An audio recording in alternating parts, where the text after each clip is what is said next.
नमस्कार, मेरा नाम है राजीव कुमार बजाज यानी आरकेबी और मैं हूं इस वक्त एडवोकेट प्रदीप नंबियार जी के साथ। प्रदीप जी नमस्कार। नमस्कार सर, नमस्कार। और हम दोनों हैं कहां पर? नेशन नाउ पर। नेशन नाउ है हमेशा आपके साथ। आप सबको हमारी तरफ से जय हिंद, जय महाराष्ट्र, जय भवानी, जय शिवाजी, वंदे मातरम। वंदे मातरम। जय सिया राम, हर हर महादेव। हर हर महादेव। अस्सलाम वालेकुम, सत श्री अकाल, गुड इवनिंग और बाकी सब। मैं उम्मीद करता हूँ सब लोग अच्छे से होंगे। आज वीकेंड है। I hope all of you have a wonderful wonderful weekend, have a great Saturday, have a great Sunday और बाकी सब भी। तो Pradeep ji, effectively prime minister Modi farewell speech for the 17th Lok Sabha, आज हर एक को उन्होंने धन्यवाद दिया, बहुत थैंक यू बोला हर एक मेंबर ऑफ पार्लियामेंट को अक्रॉस द बोर्ड। यस। हर एक सांसद को उन्होंने धन्यवाद दिया कि भाई इतने ज़्यादा कानून पास हुए, ये हुआ वो हुआ, और अपने कार्यकाल के बारे में उन्होंने बताया। और ये बेसिक चीज़ थी, उन्होंने ये कहा कि भाई देखिए, एक बात से मैं बहुत ज़्यादा खुश हूँ कि हम लोगों का जो सपना था कि एक देश एक संविधान, one country one constitution, that was passed in this Lok Sabha, which I think is fantastic, absolutely fantastic. Article 370 जो रिपील हुआ, उसकी वजह से one nation, one constitution, that was perhaps, I think, the most important piece of legislation that was passed by this Lok Sabha. And the Prime Minister, Mr. Modi, and of course Mr. Amit Shah, who actually piloted that bill for the repeal of Article 370 and 35A, he deserves all the credit in the world. He'll go down in history as the man who repealed Article 370. Pradeep ji. Exactly, sir. Everybody says impossible. Farooq Abdullah ho, Mehbooba Mufti ho, all leaders from Jammu and Kashmir said this is impossible. This can never happen.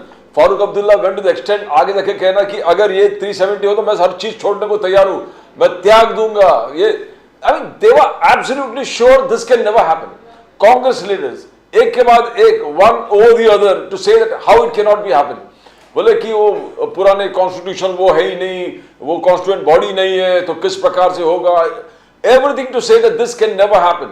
And mister prime minister Modi's achievement itself, the grit, the determination, and the whole party, totally, and the RSS, they all close ranks, rank and file with Prime Minister Modi, and they pushed it, and they made it a success.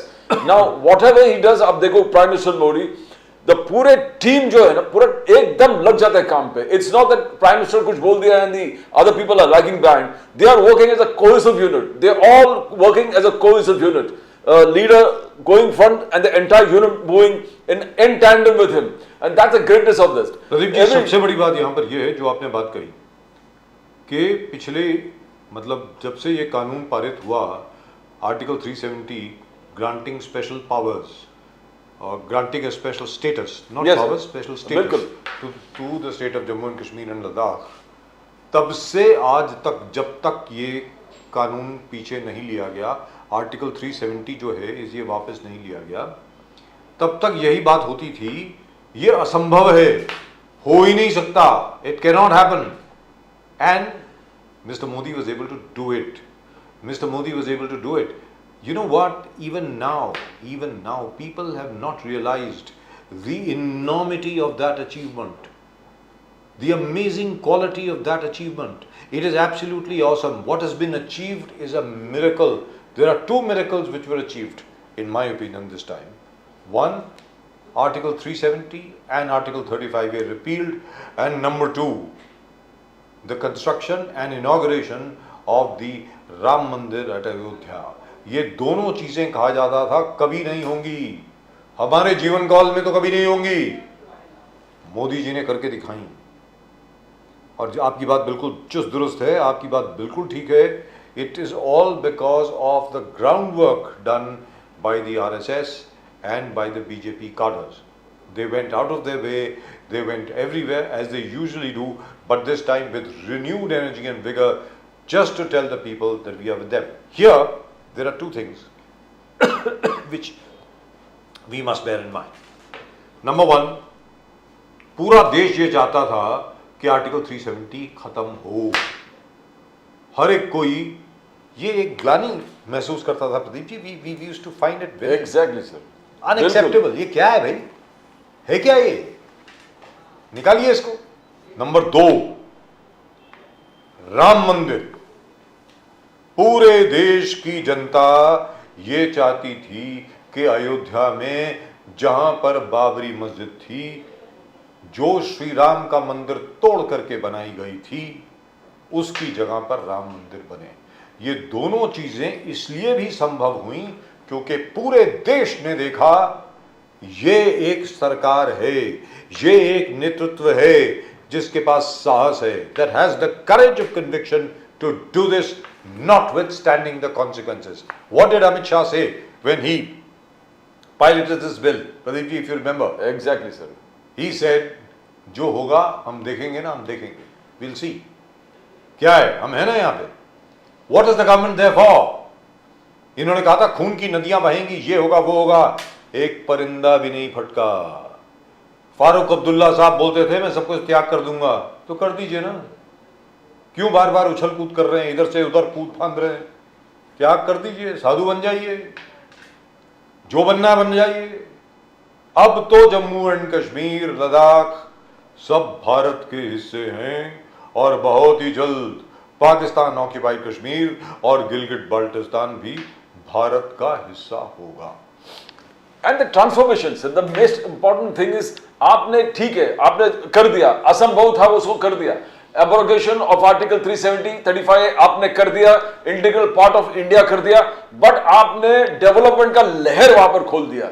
हर जिले में school, road, transport, railways, infrastructure जिस प्रकार से, तो people on the other side of the border Kashmir वो देख रहे हैं। हमारे बोले हमारे पूरे पीओके में, पीओके में, पाकिस्तान ऑक्यूपाइड कश्मीर में एक स्कूल है और इधर हर जिले में, हर तालुका में एक स्कूल है। Look at the pace of development. तो footfalls the highest since independence, footfalls Kashmir में, लोग पर्यटन, tourism at all time high. ना ऐसा नहीं करके छोड़ दिया, आपने डेवलपमेंट का लहर कर दिया वहां पर। आपने बाहर के लोगों को वहां पर आके डोमिसाइल सर्टिफिकेट इशू कर दिया, दे कैन बाय प्रॉपर्टीज, वहां पर प्रॉपर्टी खरीदने का अलाउ कर दिया है। तो look, there is transformation, there is money, there is business, there is cultural affairs. वो रात को 12 बजे तक श्रीनगर में आप पिक्चर थिएटर में जाकर टीवी पिक्चर देख सकते हो। ये कौन सा, पहले तो ISIS का देश लग रहा था कि इधर कुछ भी नहीं है, ये तालिबानी था कि आप बाहर निकल नहीं सकते। ये वक्त के बाद लक्ष्मण सौजी यस बिल्कुल जी, लक्ष्मण सौजी साहब अयोध्या से एक बार फिर। क्या बात है लक्ष्मण सौजी साहब, जय सिया राम, जय श्री राम, जय सिया राम, जय सिया राम। जबरदस्त सर, जबरदस्त, क्या बात है, जय सिया राम। आपका लगता है मन अयोध्या से निकलने का है ही नहीं। क्या किया आज लक्ष्मण सौजी साहब, आज गए? हाँ, मुझे तो लगता है सुबह सुबह काकड़ आरती भी आप अटेंड करते होंगे, सुबह सुबह जाके राम मंदिर की जो सुबह की आरती होती है, उसके बाद जो शाम की आरती होती है, आप जरूर जाते होंगे। कैसी है, बताएं जरा सर, हमारे दर्शकों को बताएं क्या माहौल क्या है वहाँ पे, जरा बताएं थोड़ा सा। नहीं, दिन भर के कार्यक्रमों की जानकारी रहती है, लेकिन हम रोज राम मंदिर नहीं जा सकते क्योंकि हम यहाँ जो राम भक्त आते हैं उनकी सुविधा में समन्वयक राम सेवक बोल के है जी। तो इतनी करीब 20,000 लोग रोज जो आते हैं रेलगाड़ी से, पूरे भारतवर्ष से, भारत भर से, इसकी जो रचनाएं लगी है उसमें से थोड़ी सेवा करने के लिए मुझे मौका मिला है। क्या बात है, जय सिया राम, जय सिया राम, जय सिया राम। इसलिए जो अयोध्या में पूरे 51 भंडारे लगे हैं कम से कम, बड़े बड़े, क्या बात है, जहां रोज 10,000, 20,000, 5,000, 7,000 भाविक प्रसाद लेते होंगे, तो उसमें से कुछ 5-6 भंडारे के साथ मेरा रोज का ताल्लुक है। वाओ, अयोध्या में कोई भी भूखा रहेगा नहीं। भंडारों की पूरी जानकारी मेरे पास है। क्या अलग अलग से, भारत भर से अलग अलग लोगों ने, अलग अलग संस्थाओं ने, अनगिनत लोगों ने अपनी अपनी व्यवस्थाएं की है प्रसाद के भंडारे की। वंडरफुल सर, क्या बात है सर, जबरदस्त। जबरदस्त। तो कब तक रहेंगे सर वहां पे? अब आप कब तक है वहां? फिलहाल हमारा तय किया हुआ प्रोग्राम 2 महीने का है। अरे वाह, ये जो रामोत्सव जो मनाया जा रहा है जी ये हमारा 14 जनवरी से 25 मार्च तक था, जी तय किया हुआ है। हम अभी 22 तारीख का प्रोग्राम होने के बाद 26 तारीख से यहाँ आए हैं, जी। तो अभी जितने दिन हो सकते ज्यादा दिन करेंगे। Fantastic, absolutely fantastic. अभी तक तो है। मगर आपका चेहरे से ऐसा लग रहा है, इतना प्रसन्न लग रहा है कि आप वहां से निकलने का मूड में है ही नहीं, अयोध्या से।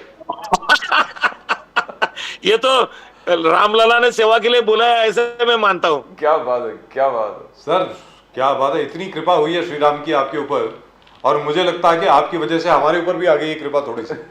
मुझे ऐसा लग रहा। जबरदस्त जबरदस्त। आज सर वो प्रधानमंत्री जी के भाषण के बारे में हम लोग बात कर रहे थे, कश्मीर के बारे में बात कर रहे थे, कि मुझे लगता है कि ये सबसे बड़ी अचीवमेंट 17वीं लोकसभा की यानी 17 लोकसभा की ये रही कि आर्टिकल 370 रिपील हो गया। आर्टिकल 370 को एब्रोगेट कर दिया गया और आर्टिकल 35A को भी एब्रोगेट कर दिया गया। लोगों को अभी तक ये मालूम नहीं पड़ा है वास्तविकता में कि ये कितनी बड़ी अचीवमेंट है, ये उपलब्धि कितनी बड़ी है।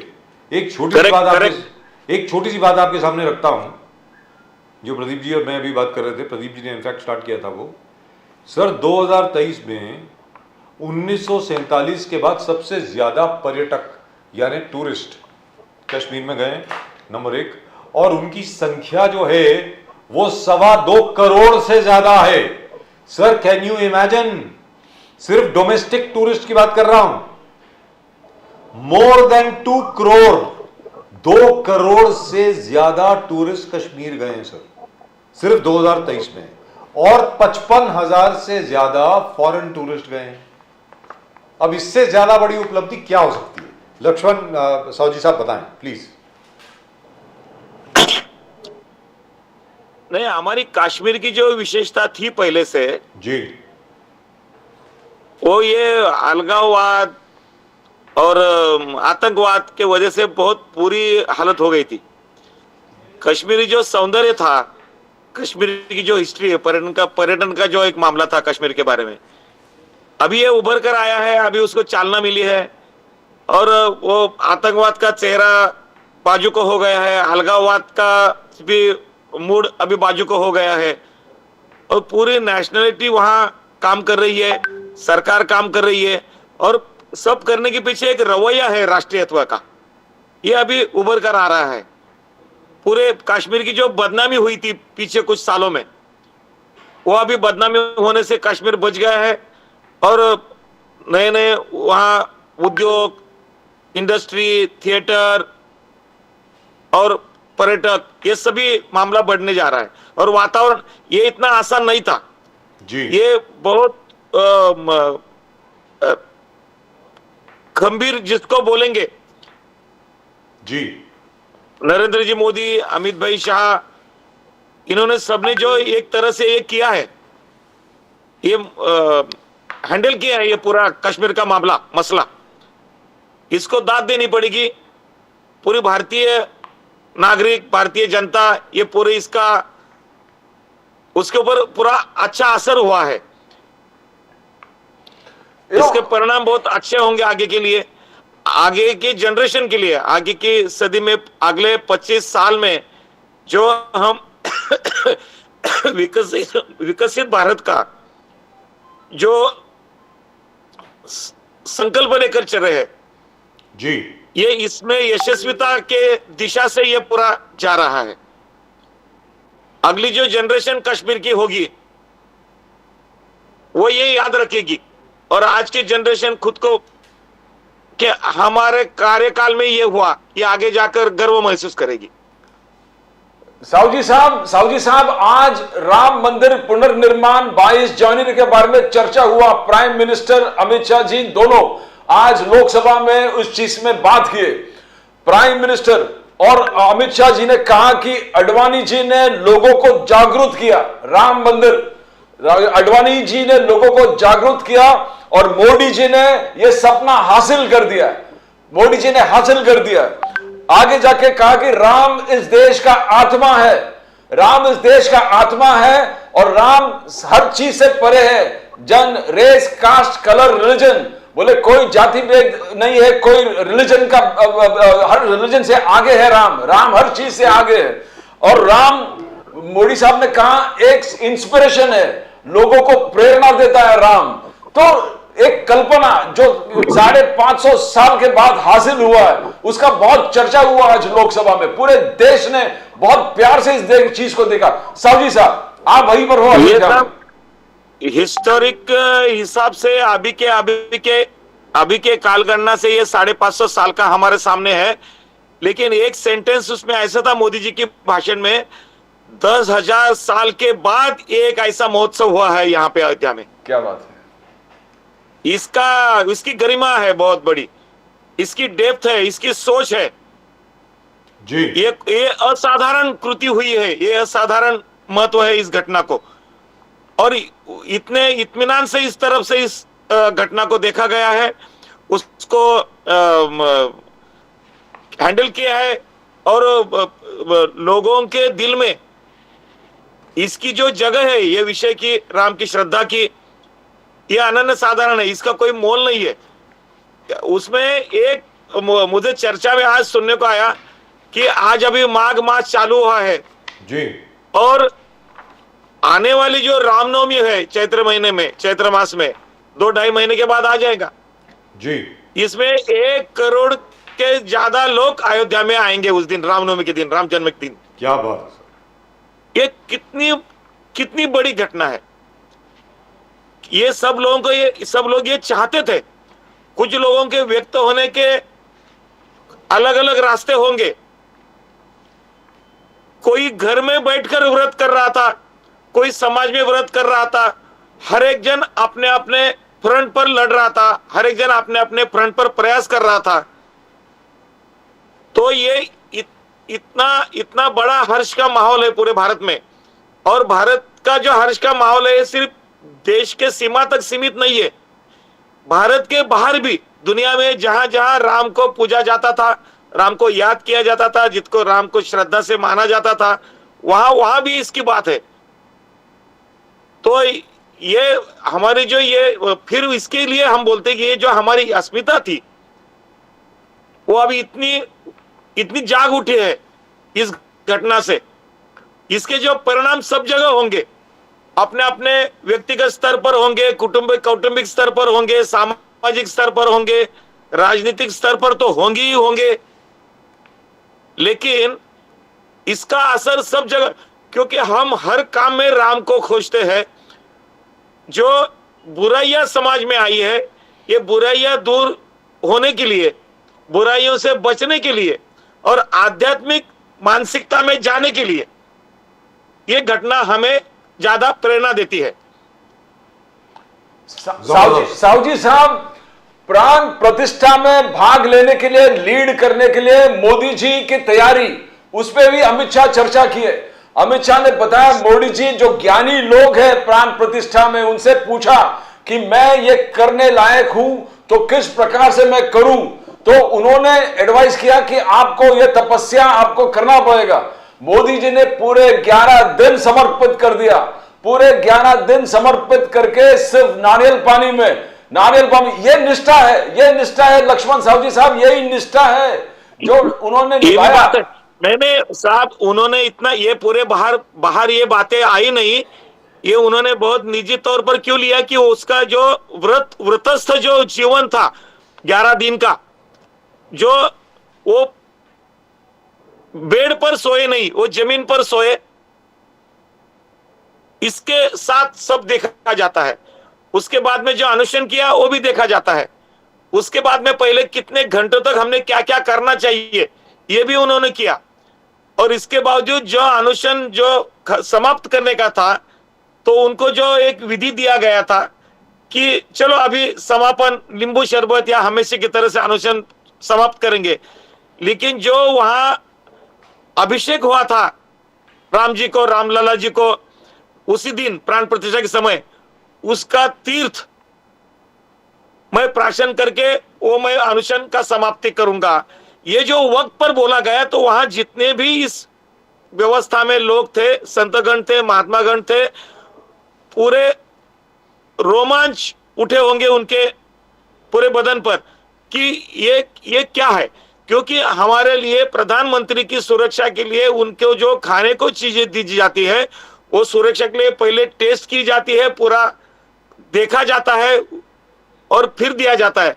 लेकिन ये जो श्रद्धा है, ये हमारे देश का एक प्रमुख, देश के नेता इतने गहराई से इस बात को सोचते हैं, देखते हैं, तो उसमें आध्यात्मिकता भी है, एक निजी कमिटमेंट भी है, खुद के लिए, समाज के लिए, देश के लिए, और ये पद के गरिमा के लिए।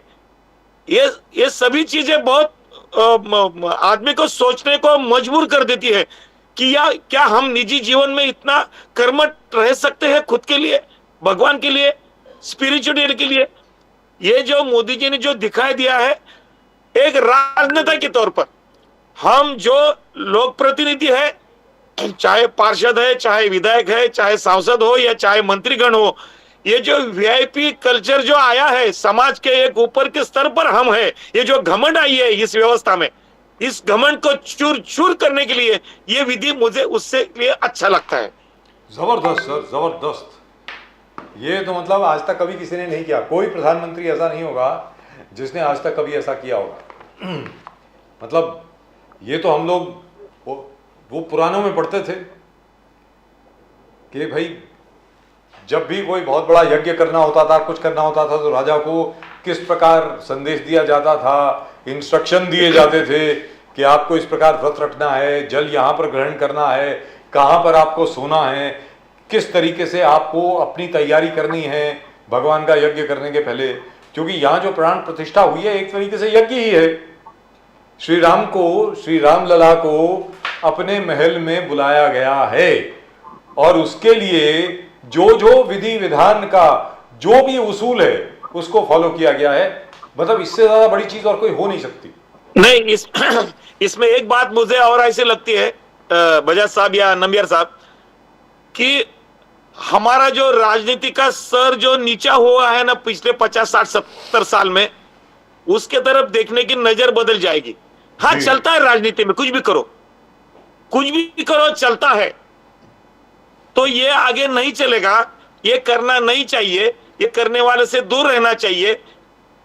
ये एक पाठ पढ़ाया गया है राम मंदिर के विषय के साथ सबको। कोई भी जिम्मेदारी के साथ काम करना है, चाहे मैं गवर्नमेंट सर्विस में हूं, चाहे मैं सेवी गवर्नमेंट में हूं, चाहे मैं खासगी सर्विस में बाहर कहीं हूं, जहां कहां भी मैं काम कर रहा हूं, तो काम के प्रति हमने कितना प्रामाणिक रहना चाहिए, इसके लिए राम के जीवन की तरफ देखा जाता है।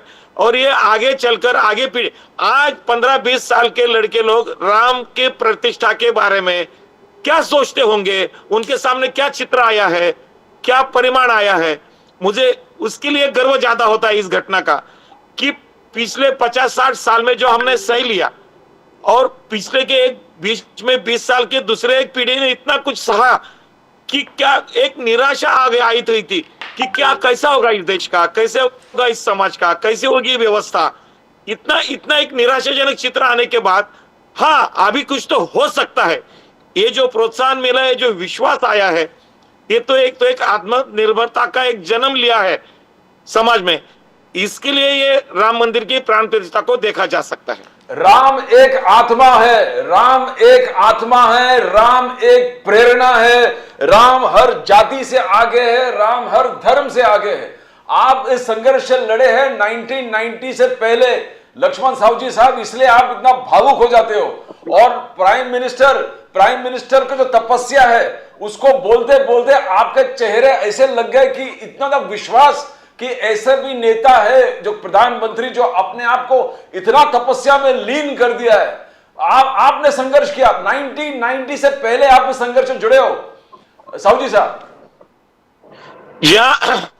साहब, ये जब जैसा एक मैंने बोला ना, निराशा के कुछ ऐसे साल आए थे समाज में, राजनीति में, तो ये जो अभियान शुरू हुआ पहले से कि दिवाली की दिए हम घर में जलाते थे तो राम ज्योति निकली थी और ज्योत से घर का दिया जलाने का और फिर से दिवाली मनाने की ये 86-87 में हुआ था।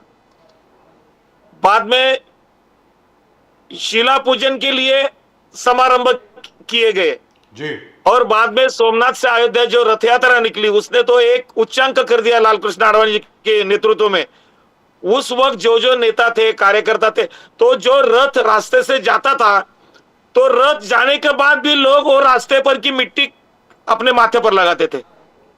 इतनी राम के प्रति श्रद्धा मन में लोगों में थी जब से लेके, और जब वो अभियान चल पड़ा जैसे जैसे रथ यात्रा का प्रोत्साहन बढ़ते गया और जब समस्तीपुर में ये रथ यात्रा रोकी गई और आगे जो कुछ हुआ आपको सबको मालूम है। हम इतिहास दोहराना नहीं चाहते इसके लिए क्योंकि अभी ये पूर्ण हुआ है, लेकिन आडवाणी जी की प्रतिमा उस समय जो लोह पुरुष बोल के थी और उन्होंने जो तय किया, क्योंकि क्या होता है जैसे मोदी जी ने आज व्रतस्थ बोल के जो व्रत किया, अनुष्ठान किया, उन्होंने जो पंडितों ने जो बोला, संतों ने जो बोला उसका अनुकरण किया।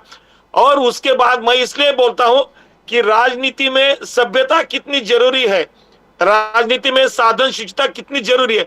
आडवाणी जी ने उस समय हमको वही पाठ पढ़े। आडवाणी जो रथ यात्रा लेकर निकाले तो जब संसद में जैन डायरी में हवाला में जो नाम आए थे उसमें जब तक ये कलंक बाजू को नहीं होगा जब तक मैं संसद में कदम नहीं रखूंगा, ये जो आडवाणी ने उस समय कहा था, यही आडवाणी जी ये रथ यात्रा लेने के कारण हुए थे। ये भी हमको सोचना पड़ेगा क्योंकि राजनीति में साधन शिष्टता रखनी पड़ेगी, संभालना पड़ेगा। राजनीति में कुछ भी चलता है, ये नहीं चलेगा आगे। ये रथ यात्रा से लेकर आज तक रामलला की प्राण प्रतिष्ठा से लेकर ये अभियान से ये हमको सीखना पड़ेगा, ये हमको सीख मिलती है जी राम की जीवनी के और राम के प्रवास के जो जो समय की उस समय की जो इतिहास है ये सब अभी करीबी से पढ़ा जाएगा। आने वाली जनरेशन को उससे प्रेरणा मिलेगी। और जो एक सामाजिक हमारे जो एक बादल मंडराते हैं बीच में कभी कभी उच्च नीचता के, जी वो बादल जाकर एक आकाश आने के लिए। जी अभी आवाज आ रहा है आपका? मुझे लगता है इसका आवाज ये जो I think somebody is very persistent in calling him up. Yes but Sahu साहब आप देखो बहुत भावुक हो गए। That's right. बहुत भावुक हो गए जिस प्रकार से मोदी जी के तपस्या की बात हो गई, उनके जो संघर्ष है 1990 से पहले पूरे जुड़े हुए थे, आरएसएस से जुड़े, विश्व हिंदू परिषद से जुड़े, अलग अलग जो संघर्ष किया राम मंदिर के निर्माण के लिए, वो जितने भी लोग हैं वो भावुक हो जाते हैं।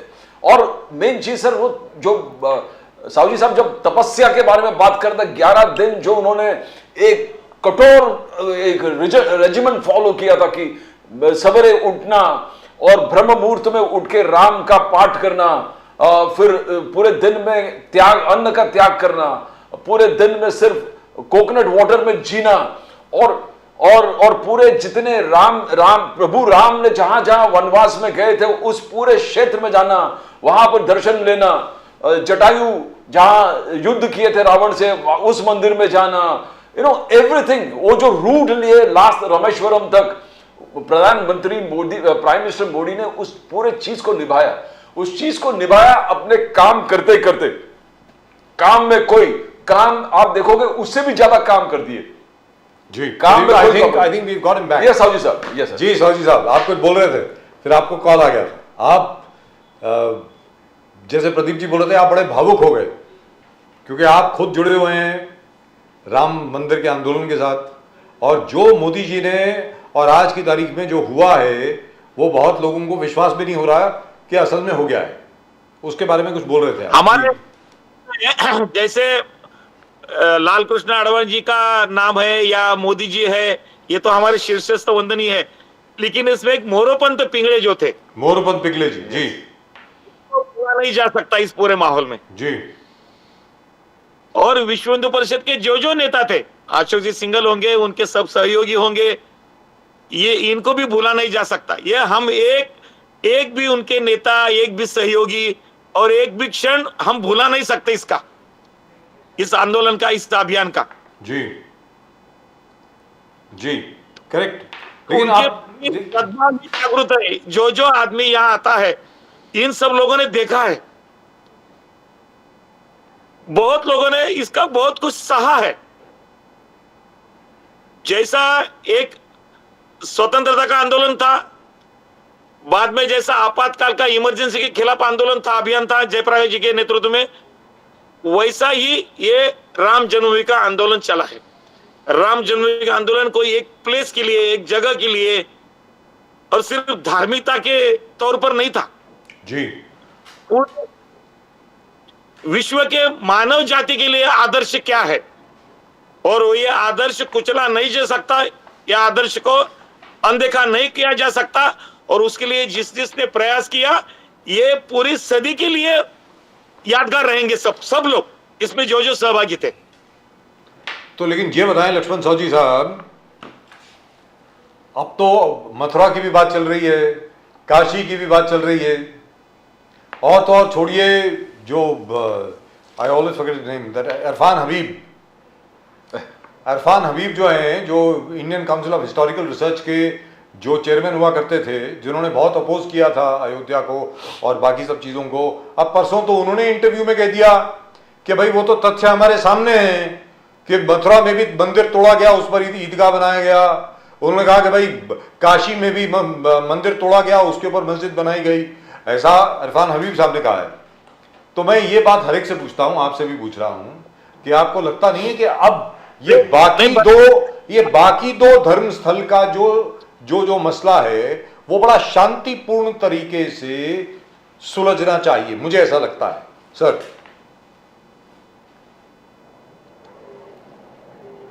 नहीं, फिलहाल तो हमको देखो, हम वसुधैव कुटुंबकम की भी जब बात करते हैं तो हमको उस दिशा से ही जाना है।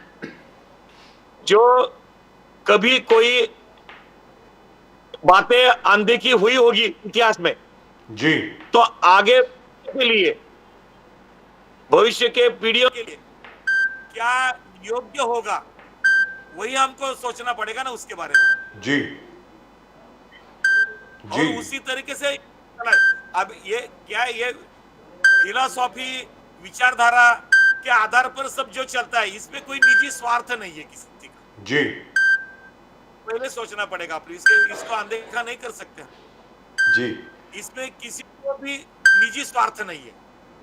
जी, स्वार्थ राष्ट्रीयता का एक परचम जो लहराया है पूरे वर्ल्ड के लिए है। जी, दुरुस्त बात। लेकिन अभी अब ये कहा जा रहा है कि अभी इसको जो जिनके कंट्रोल में अभी ईदगाह है मथुरा में और मस्जिद है काशी में, उनको शांतिपूर्ण अब दे देना चाहिए। जैसे योगी आदित्यनाथ जी ने कहा कि भाई हमें सिर्फ 3 स्थल चाहिए, वो कृपा करके दे दीजिए। अब इस पे लड़ाई करने की बात क्या है, अब तो हो गया ना सब कुछ। आपको लगता है ऐसा होगा क्या? नहीं, इसमें लड़ाई होगी नहीं आगे। वंडरफुल। ये इतना आसान तरीके से हो जाएगा कि किसी को बुरा नहीं लगेगा। क्या बात है साहू जी साहब, प्राइम मिनिस्टर मोदी ने आज कहा मैं कभी राजनीति नहीं किया हूं, मैं राष्ट्रनीति किया हूं, राष्ट्रनीति को सर्वोपरि मानकर आगे चढ़ा हूं, मैंने पॉलिटिक्स कभी नहीं किया, राष्ट्र हमारे सामने सबसे महत्व है, राष्ट्रनीति किया हूं।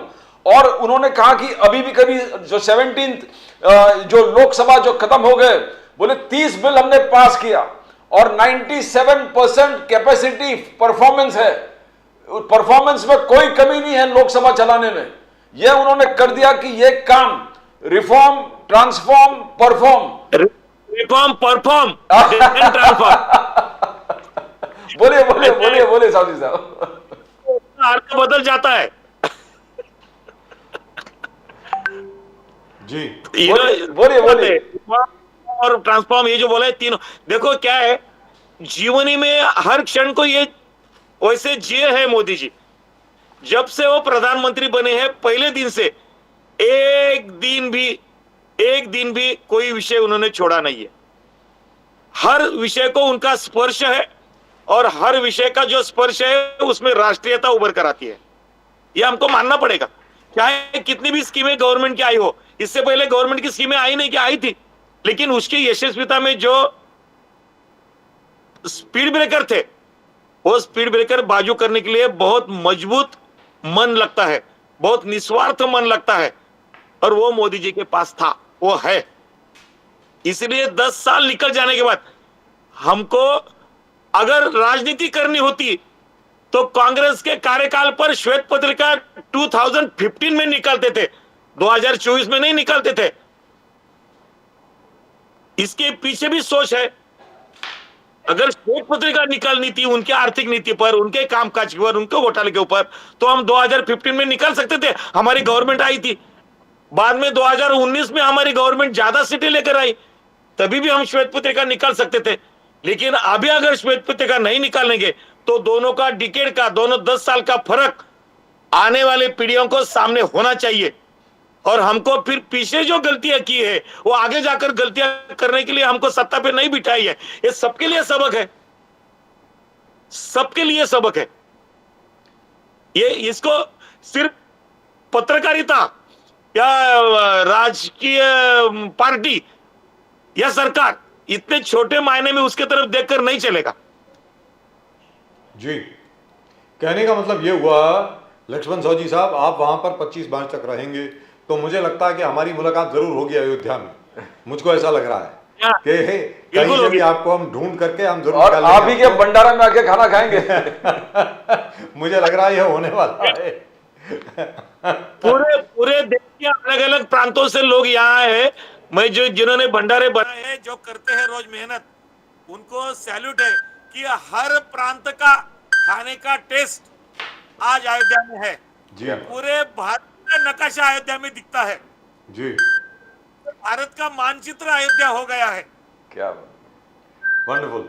और अब तो चलते चलते अपने दर्शकों को ये भी बता दें, जैसे कल हम लोगों ने बता दिया था कि जो जमीन मुसलमानों को दी गई थी मस्जिद बनाने के लिए, आगे जाकर के अयोध्या से बाहर है, जरा 10-15 किलोमीटर आगे है, उसकी भी पहली ईंट अब आ गई है, तो वो भी बनने वाली है, वो भी आगे जाकर के बनेगी।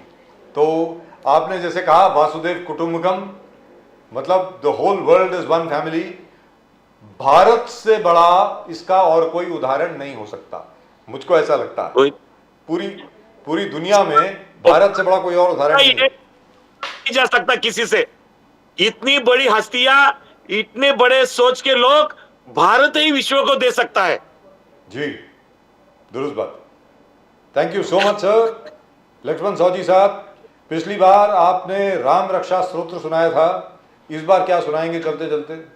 कुछ तो सुनाइए। हनुमान जी का पढ़ेंगे।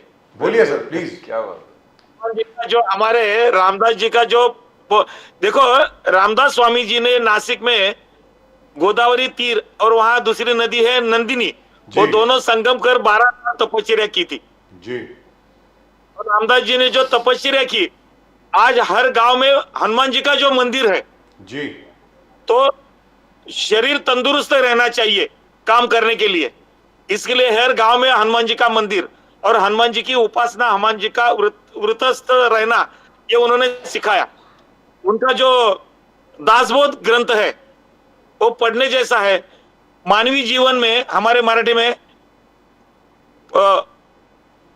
उत्तम पुरुष लक्षणे और मूर्खांची लक्षणे, ऐसा दो विभाजन उन्होंने किया है। मूर्ख लोग का बर्ताव क्या होता है और उत्तम पुरुष का बर्ताव क्या है, इसका बहुत अच्छा विश्लेषण उसमें उन्होंने किया है। और उसमें जब वो तपस्या करते थे, रोज जब सूर्य को अर्घ्य देने जाते थे संगम पर नदियों के, तो वहां तपस्या करते करते उनको सामने जो पेड़ था, वो पेड़ पर एक वानर आके बैठते थे, बंदर आके बैठते थे।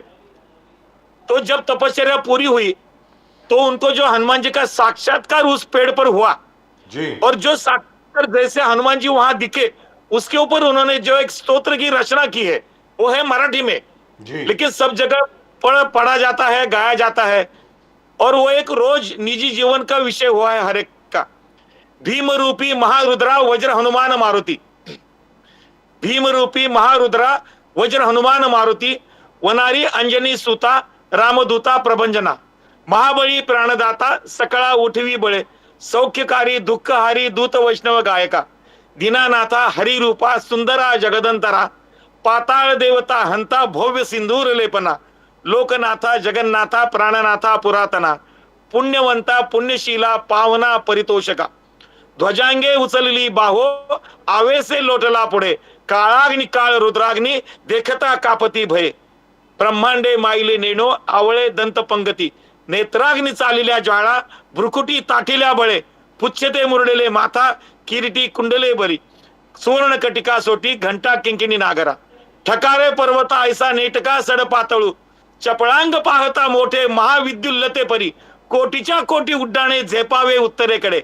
मंद्रादी सारखा द्रोणू क्रोधे उत्पाटीला बळे आणिला मागुती नेला आला गेला मनोगती मनासी टाकिले मागे गतीसी तुलना नसते अणुपासून ब्रह्मांड एवढा होत जात असे तयासी तुलना कोठे मेरू मंदार धाकुटे ब्रह्मांडा भोवते वेडे वज्रपुच्छे करू शके तयासी तुलना कैची ब्रह्मांडी पाहता नसे आ रक्त देखिले डोळा देखिले सूर्यमंडळा वाढता वाढता वाढे भेदिले शून्य मंडळ ग्रासिले देखिले ने आरक्त देखिले डोळा ग्रासिले सूर्यमंडळा वाढता वाढता वाढे भेदिले शून्य मंडळा धनधान्य पशुवृद्धी पुत्र पौत्र समस्तई पावती रूप विद्यादी स्तोत्र पाठे करून या भूत प्रेत संबंधादी रोगे व्याधी समस्तई नासती तुटती चिंता आनंदे भीमदर्शने हे धरा 15 श्लोकी लाभली शोभली बडी दृढदेहो संदेहो संख्या चंद्र काळा कोणे रामदासे अग्रगणी कपी कुळासे मंडणू रामरूपी अंतरात्मा दर्शने दोषनासती इति श्री रामदास कृतम संकट निरसन मारुतोत्रम संपूर्णम।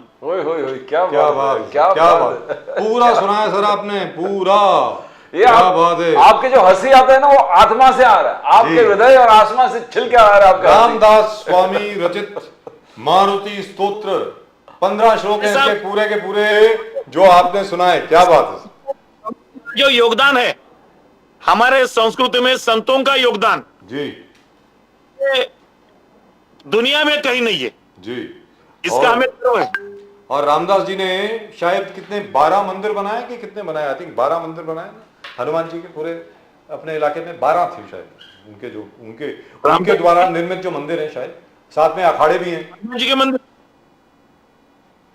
नहीं ऐसा है रामदास जी के मंदिर नहीं, रामदास जी के मठ है कुछ वहां पे मठ, सज्जनगढ़ में है जी, उनके वहां से काम चलता है।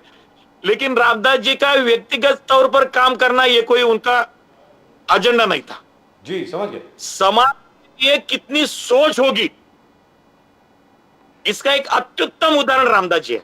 क्या बात है साहब, क्या बात है, सब धन्य हो गए। अयोध्या और रामदास भूल ही नहीं जा सकते इतना सब करने के बाद। लक्ष्मण साहू जी साहब, और जय जय सिया राम, जय बजरंग बली, जय बजरंग बली, हर हर हर हर महादेव, हर हर महादेव, हर हर Mahadev. Thank you sir, thank you very जय मच। भवानी जय शिवाजी। जय भवानी जय शिवाजी, जय जय भवानी भवानी, जय जय शिवाजी, वंदे मातरम, वंदे मातरम, जय श्री राम। जय सिया राम, जय Siya Ram. Well, that was very uplifting. This is the first time I've heard the Hanuman Sutra in Marathi. Yes, For the first time it has been, and he knows it by heart. बिल्कुल, Because I'd open it up over here on the phone, and I could see that that he went back and corrected himself, oh yes, which is amazing. yes. And by the way, if you remember, our friend from Thane, who's now in the Uddhav Thackeray Sena, बिल्कुल। what's his name? हमारे जो उद्धव ठाकरे सेना के जो हैं वो भी कुछ ना कुछ सुनाते ही रहते हैं हमको, क्या नाम है उनका? अच्छा, यस, चिंतामणि खरखर। हाँ, चिंतामणि खारकन साहब, वो भी इसी रामदास स्तोत्र बिल्कुल, की बात कर रहे थे। एकदम कि ज्यादातर महाराष्ट्र में हनुमान चालीसा नहीं होता है, रामदास स्तोत्र, मारुति स्तोत्र होता है। तो in any event, both these gentlemen are great Ram bhaktas and worship You Hanuman. can see it on their face. Absolutely. All I'm saying is everything should go off peacefully. भाई शांति पूर्वक हर चीज करिए। और आज की तारीख में जिस प्रकार इतने भंडारे चल रहे हैं अयोध्या में, बाकी सब चल रहा है, I hope they are also cleaning up the Saryu, उसके बारे में कभी बाद में बात करेंगे. But at the moment with us we will move from Ayodhya to something else, to hard politics. Our friend mister Mahmood Deshmukh